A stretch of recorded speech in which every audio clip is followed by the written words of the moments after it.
Era pra ser eu. Um dia à tarde, andando à toa na cidade, congelei ao ver você. Estava arrumando seu cabelo no espelho, sem ao menos perceber. Já faz 2 anos desde a última vez, essa mágoa que não passa. Todos os planos e os sonhos de nós dois hoje virarão fumaça. Cheguei mais perto, vi um homem ao seu lado, parecia apaixonado, te olhando com emoção.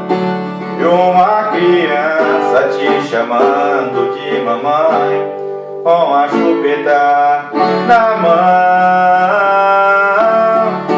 Era pra ser eu, esse homem apaixonado, se o acaso não agisse com tamanha traição. Mas a criança que estava ao seu lado é fruto da nossa paixão. Era pra ser eu, esse homem apaixonado, se o acaso não agisse com tamanha traição. Mas a criança que estava ao seu lado é fruto da nossa paixão.